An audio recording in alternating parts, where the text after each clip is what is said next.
우리 좌우에 또 앞뒤에 계신 분들과 한번 인사 나누겠습니다. 잘 오셨습니다. 반갑습니다.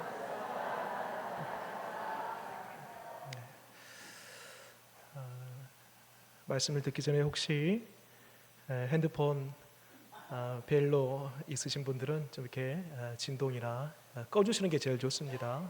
꺼주시면 좋겠습니다. 한 번씩 이렇게 핸드폰이 울리다 보면 제가 갈 바를 알지 못하여 헤매일 수가 있으니 그렇게 해주시면 감사하겠습니다. 여러분, 어른이라는 말이 있죠. 어른. 나이가 많이 들었다고 해서 다 어른이 되는 것은 아니죠. 적어도 어른이라 하면 자기 행동에 책임을 지고, 그리고 그 옆에 사람들, 주변 사람들을 생각할 수 있는 그 넉넉한 마음을 가진 사람, 그 사람이 어른 아니겠습니까? 말하자면 나이에 따라서 그가 어른인가 아닌가가 아니라 그 사람의 성숙도에 따라서 어른이 될 수도 있고 그렇지 않을 수도 있는 것입니다. 그래서 여러분, 나이 적은 어른도 있습니다. 연소한 어른도 얼마든지 있을 수 있습니다. 자기 일에 최선을 다하고 책임을 지고 또 주변 사람들을 이타적인 마음 가지고 섬길 수 있는 사람, 충분히 연소한 어른 될 수 있는 것입니다.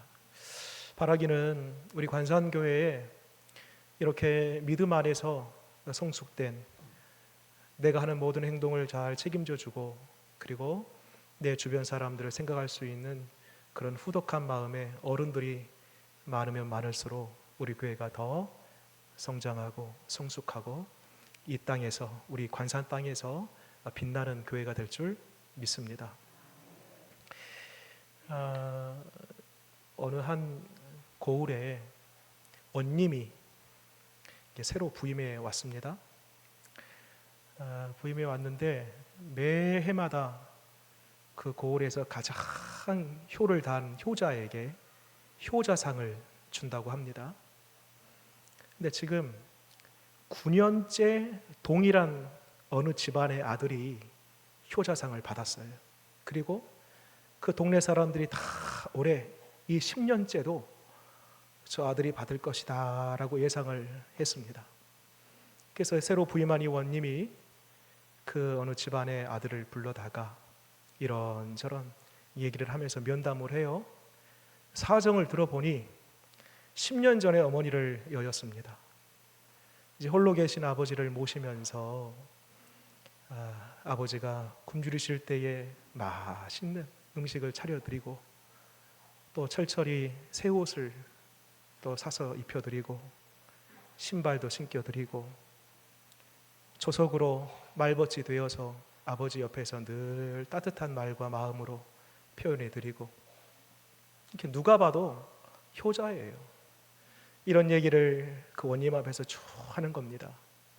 내심 이 아들도 내가 지금 9년, 10년째 효자상을 받았는데 올해도 받을 것이다 라는 그런 기대감에 이 원님에게 얘기를 한 거예요. 했더니 갑자기 이 원님이 여봐라! 걔 아무도 없느냐? 가서 이 아들을 그러다가 곤장 10대를 치라 하는 거예요. 깜짝 놀랐습니다. 나름 효자상을 받을 것이다 라고 예상을 하고 그 앞에 갔는데 웬 날벼락입니까? 곤장 10대를 맞다니요. 그래서요, 끌려가가지고요 곤장 10대를 맞고 집에 갔어요. 집에 갔는데 누가 계셔요? 아버지가 계세요. 아버지도 올해 효자상 내 아들이 받을 것이다 라고 그렇게 예상을 했대요. 그런데 수심이 가득한 얼굴로 곤장 10대를 맞았으니 다리는 퉁퉁 부어가지고요 절름절름해서 집에 온 것입니다. 아들아, 무슨 일이 있느냐? 2차 저차에서 제가 곤장을 맞았습니다. 황당무계하죠. 내 아들이 올해도 효자상을 받을 줄 알았는데 이렇게 곤장을 맞고 오다니. 아니 아들아, 자초지정을 얘기해봐라 했더니 아들이 이렇게 말합니다. 아버지, 원님이 말씀하시기를 아버지가 지금 10년째 홀로 계시는데 아직까지 새 장가 보내드리지 못하여 그것이 가장 불효니라. 이 말을 들은 아버지가 활짝 웃으시면서 이제야 제대로 된 원님이 왔구나 그랬다라는 얘기가 있습니다. 이게 그냥 뭐 가볍게 누가 지어낸 얘기겠죠. 그런데 내가 바라보는 부모에게 하는 효, 그것과 부모님이 자녀에게 기대하는 효, 그 차이가 있다라는 거예요.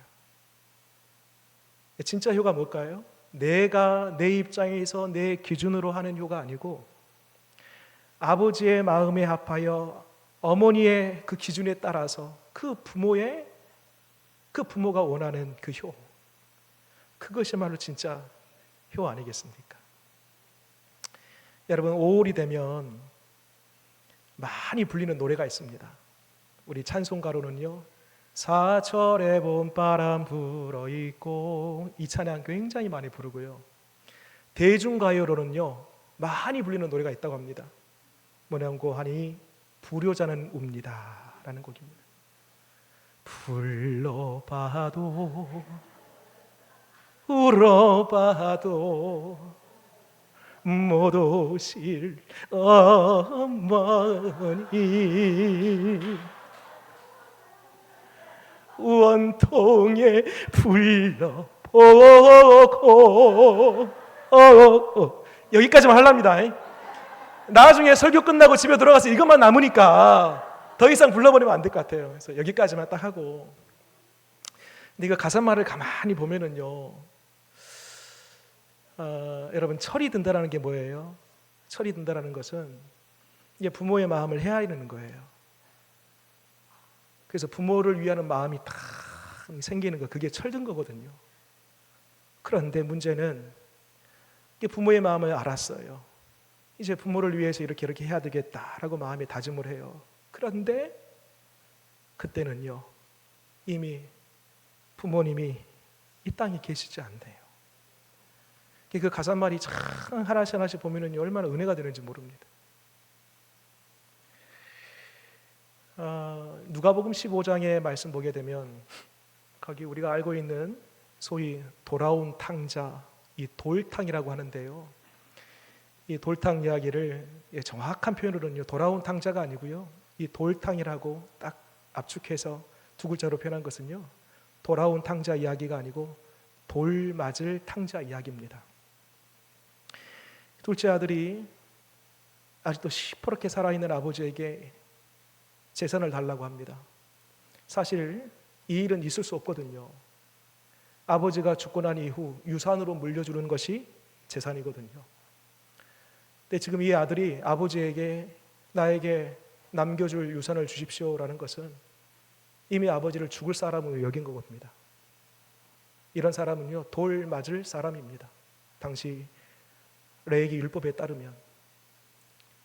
여러분, 아버지가 이 둘째 아들이 얼마의 유산을 받아서 떠나면 어떤 삶을 살 것인가에 대해서 알고 있었을까요? 몰랐을까요? 충분히 아버지는 내리짐작하고 있었을 겁니다. 아니나 다를까 아버지의 예상대로 허랑방탕하여서 나중에는 돼지들이나 먹는 그 주업 열매를 먹을 정도로 아주 거의 바닥을 기어다니는 그런 인생, 거지꼴이 되어서 다시 아버지의 집으로 돌아오지 않습니까? 이때에 아버지 집으로 돌아올 때 그 아들의 심경이 완전히 떠나갈 때랑 돌아올 때는 정반대입니다. 떠나갈 때는 아버지의 마음을 전혀 헤아리지 못했는데 돌아올 때 아버지 집을 그리워하고 아버지의 품을 사모하고 내가 그간의 아버지에게 받았던 그 은혜와 사랑이 얼마나 놀라웠던지를 깨달아 돌아옵니다. 효자의 마음, 이 효의 마음을 가지고 돌아온 것이죠. 한편 돌아와서 그 둘째 아들에게 가락지를 끼우고 새 옷을 입히고 신발을 신기우고 살진 송아지를 잡아다가 잔치를 배설하는 그 모습을 물끄러미 그 첫째 아들이 보면서 내심 마음에 불편함이 생깁니다. 그것을 나중에 급기야 아버지에게 표현해요. 아버지, 이럴 수 있습니까? 저에게는 염소 새끼 한 마리 잡아주지 않고 저 방탕하여 돌아온 저 거지꼴된 아들에게는 이렇게 특별한 예우를 하면서 어찌 항상 아버지 집에 살았던 나에게는 어떠한 예우가 없습니까? 이럴 수 있습니까? 할 때에 여러분, 아버지가 그 첫째 아들에게 했던 이야기를 잘 들어보세요. 뭐라고 하는가 봤더니, 아들아, 너는 항상 나와 함께 있었지 않느냐? 나의 것이 내 것이라. 말하자면, 아들아, 왜 아버지 마음을 전혀 헤아리지 못했어? 라는 것입니다. 누가 불효자입니까? 누가 효자입니까? 여러분, 그 이야기의 결론은 둘째 아들이 돌아와서 그 집안에서 잘 살았더라, 이 이야기가 끝이 아닙니다. 진짜 하고 싶은 이야기는 첫째 아들이에요. 누가 돌아와야 되는가? 누가 아버지의 마음으로 돌아와야 되는가? 그 얘기를 하고 싶은 것입니다. 첫째 아들이 항상 아버지와 함께 아버지 집에 살았어요. 여러분, 오늘날 우리에게도요, 교회를 늘 다닙니다. 신앙생활 잘합니다. 맡겨주신 직분을 따라서 열심을 다합니다. 항상 이 전에 있어요. 그런데 문제는 아버지의 마음을 전혀 헤아리지 못하는 첫째 아들과 같은 사람들이 혹 우리 가운데에도 있을 수 있다라는 것입니다. 여러분, 오늘 이 10계명 다섯 번째 계명인데요,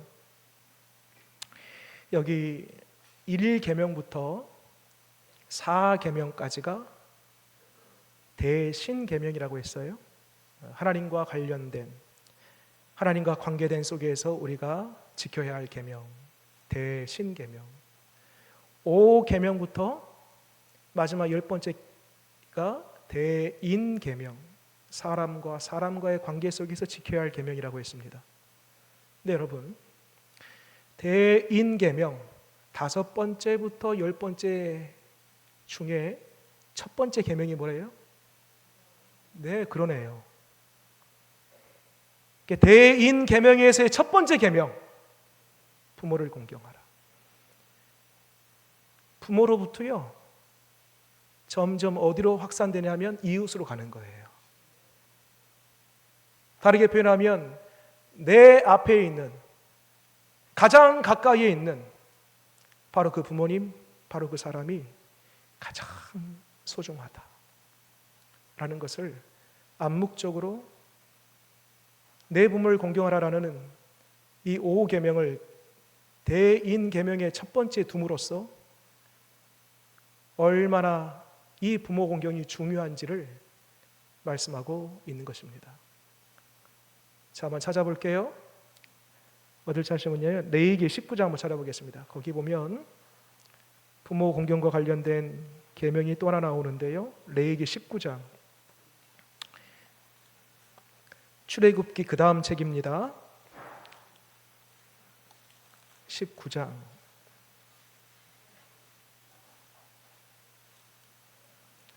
3절.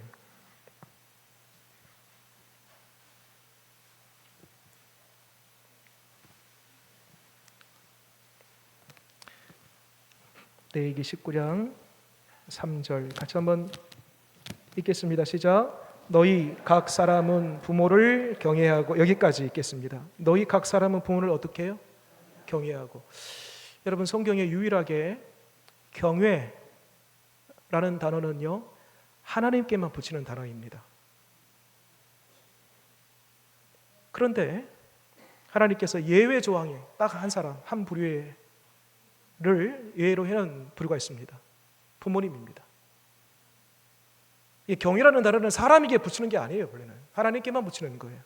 근데 하나님이 유일하게 딱 한 사람 써놓을 수 있도록 허용한 사람이 누구냐면 부모입니다. 이 경이라는 단어가 오늘 나와 있는 내 부모를 공경하라 할 때 그 공경이라는 단어와 같은 어원을 갖습니다. 카베드라고 하는데요. 카베드, 히브리어로. 이 뜻은 무겁다라는 뜻입니다. 이 카베드에서 나중에 이 헬라어로 카바드라고 하는데, 그 카바드가 뭐냐면요, 의학 용어인데요, 우리 속에 있는 내장 중에서 간을 가리킵니다. 여러분, 우리 속에 있는 내장, 이 기관 중에서 가장 무거운 것이 어딘지 아십니까? 간입니다. 약 1560g 정도 됩니다. 가장 무거워요. 그러니까 카베드, 무거운 것, 간, 가장 무거운 것. 내 부모를 공경하라 할 때에 이러한 하나님 가치는 아니더라도 하나님과 버금가는 무게감으로 부모를 대하라, 그런 의미가 있습니다. 무게감이라는 표현이 조금 어려울 수 있는데요, 부모에게 맡겨주신 그 사명, 부모가 갖는 그 책무가 얼마나 무거운지 알아라, 이런 의미가 담겨져 있습니다. 여러분, 지금 여기 앉아 계신 분들은 다 부모예요. 지난 5월 달에 어버이 주일 때 자녀가 부모에게 어떻게 해야 되는지 성경적인 관점에서 제가 말씀을 나눴다라면, 오늘 말씀의 비중은요, 부모된 우리로서 하나님께서 무게감을 주셨어요. 무게감. 그런데 그 무게감이 어떤 무게감인가 말씀을 근거로 해서 한번 보도록 하겠습니다. 첫 번째로는요, 생명의 대리자로 우리를 무겁게 하셨습니다. 여러분, 하나님께서 아담과 하와를 창조하실 때에 손수 창조하십니다. 직접 창조하세요. 그러면 우리의 자녀들도 그렇게 하나님이 직접 창조하시면 되잖아요. 얼마든지 그렇게 하실 수 있습니다. 그럼에도 불구하고 여러분, 우리 어떻게 나왔죠? 부모를 통해서 나옵니다. 우리의 생명이 부모를 통해서 이어받습니다. 우리 부모님은요, 그 위의 부모, 그 부모님은요, 그 위의 부모를 통해서. 그래서 생명의 대리자로 얼마든지 하나님이 스스로 사람을 직접, 우리를 직접, 자녀를 직접 창조하실 수 있음에도 불구하고 부모라는 매개체를 통하여서 생명의 대리자로 출산케 한 것입니다. 그래서 부모님은 누구인가? 생명의 대리자이면서 동시에 하나님의 동역자인 것입니다. 얼마나 무거워요. 두 번째, 우리 부모를 통하여서 우리의 자녀들은 창조주를 기억하게 될 것입니다. 여러분, 제사 때 이 차례를 지내잖아요. 이제 유교 사상의 그 제사, 차례 이런 게 유교 사상에 딱 그 위에, 기반 위에서 차례를 지내는데요, 그 차례 음식 중에 빠지지 말아야 할 중요한 과일들이 있습니다. 뭔고 하니? 감이 있고요, 대추가 있고요, 마지막 하나는요, 밤이 있습니다. 밤. 저도 이리저리 찾아보니까요, 왜 밤을 올릴까? 깊은 의미가 있었습니다. 여러분, 밤은요, 땅에다 심어 놓으면요, 그 밤에서 그 밤 모양 그대로 갖춘 채 움이 올라온답니다. 그 밤의 모양이 변질되지 않고 모양이 틀어지지 않고 그대로 그 밤의 모양에서 올라온다는 거예요. 무엇을 가르쳐요? 네가 어디서부터 왔는지 기억하라는 것입니다. 여러분, 부모를 보게 되면 부모를 통하여서 육신을 이어받았다면요, 우리의 정신과 감정과 우리의 영혼은 어디서 받았어요? 부모님이 주신 건가요? 그렇지 않아요. 우리는 육신을 보면서 나의 육신의 어머니를, 아버지를 보면서 그 너머에 나의 정신, 감정, 영혼, 보이지 않는 그 영역을 주시는 그 너머에 계시는 하나님을 볼 수 있는 것입니다. 그러므로 부모님은 창조주를 기억해야 하는 무게감을 갖고 있는 거예요.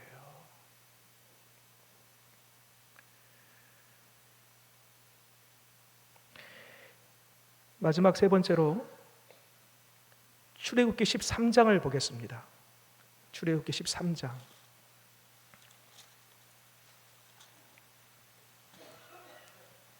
7절.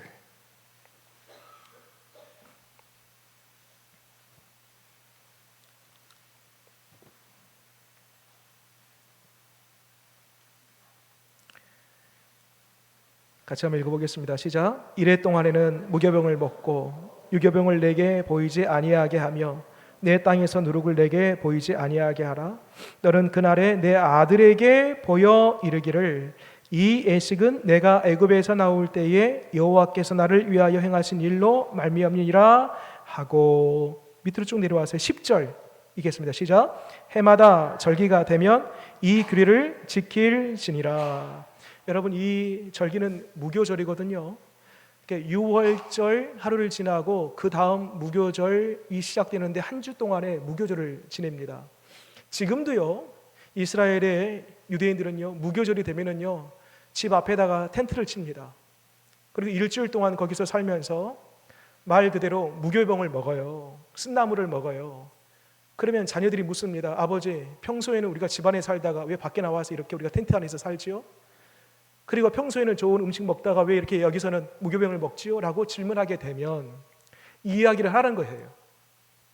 우리가 과거 애굽에서 살다가 하나님의 전적인 은혜로 말미암아 모세와 함께 이스라엘 백성들이 출애굽할 때에 뒤에서는 바로의 군대가 쫓아오고 큰 홍해가 입벌리고 있었지만 하나님께서 그 바다도 건너게 하시고 광야에서 우리를 살게 하시는데 먹을 것 떨어진 적 없고 만나와 메추라기로 먹이시고 우리의 옷도 헤어진 적이 없고 우리를 건강하게 하시고 40년 동안 끊임없이 우리와 함께 했더라 라는 그 이야기를 무교절날 누구에게? 자녀들에게 하라는 것입니다. 그러니까 여러분, 이것은 유대인들의 어떤 기발한 아이디어나 유대인들이 만들어낸 교육 방법이 아닙니다. 하나님이 그렇게 하시라는 거예요. 다시 한번 보세요. 8절 말씀 8절. 너는 그날에 내 아들에게 보여 이르기를 이 애식은 내가 애굽에서 나올 때에 여호와께서 나를 위하여 행하신 일로 말미암느니라 하고.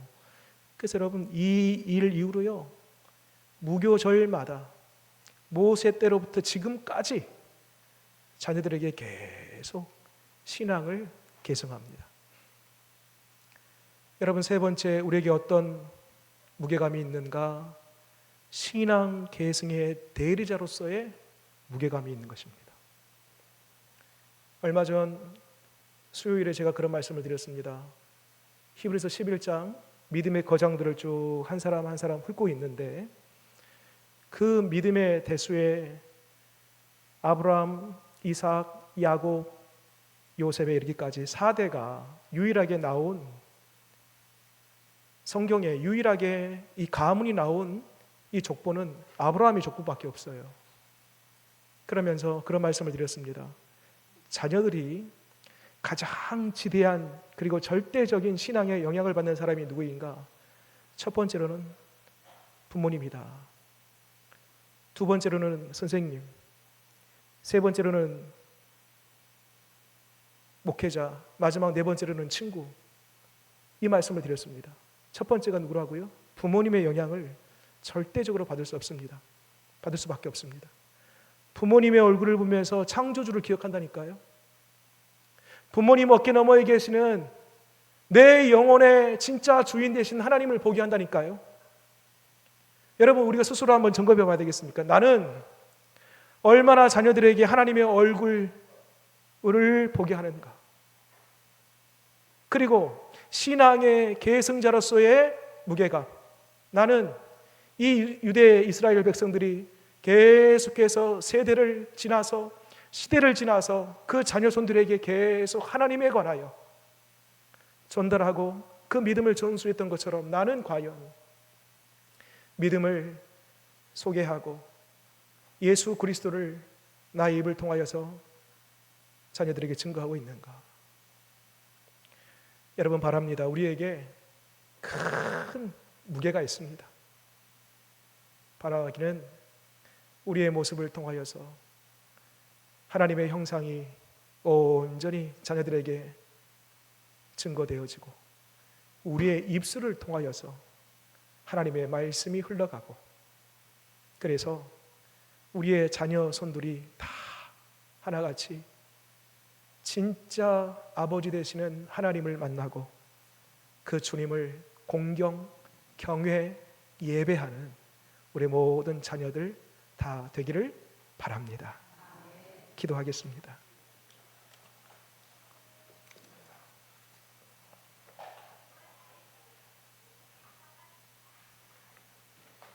하나님, 내 부모를 공경하라라고 했습니다. 대인 계명에서 가장 첫 번째 계명입니다. 참 우리 모든 부모에게 하나님 큰 무게를 주셨습니다. 나의 모습을 통하여서 자녀들이 하나님의 모습을 떠오르고 나의 믿음을 통하여서 자녀들이 하나님을 믿는 그 믿음으로 나아가는 그 매체로, 그 도구로 우리에게 큰 무게를 허락하여 주셨습니다. 하나님, 바라옵기는 이러한 무게감이 때로는 힘겹게 느껴질지 모르지만 바라옵기는 나에게 주신 사명이다, 거룩한 책무다라고 우리가 알고 우리의 자녀들을 통하여서 믿음의 대가 계속 이어질 수 있도록 은혜 허락하여 주시옵소서. 하나님, 진짜 어른 되기를 원합니다. 나의 모든 행동에 책임을 질 뿐만 아니라 주변 사람들을 생각하고 나의 당대에서 믿음이 끝나지 않고 계속해서 자자손손 믿음이 흘러가기를 바라는 진짜 성숙된 그리스도인, 진짜 어른 되기를 원합니다. 하나님, 우리 집안에 하나님의 영이신 성령님 임재하여 주셔서 우리 사랑하는 자녀손들 그 심령 닫혀있는 것 다 열어주시고 눈 열어 주를 보게 하여 주시옵소서. 오늘이 계기가 되어서 내 신앙을 점검해 봅니다. 내가 얼마나 자녀들에게 그 믿음의 유산을 흘려보낼 수 있는 그릇을 준비했는지 하나님, 우리 스스로 점검해 보고 오늘을 계기로 하여 다시 우리에게 주신 그 무게감을 가지고 부모로서 잘 준비해 보기를 원합니다. 도와주시옵소서. 예수님 이름으로 기도드립니다. 아멘.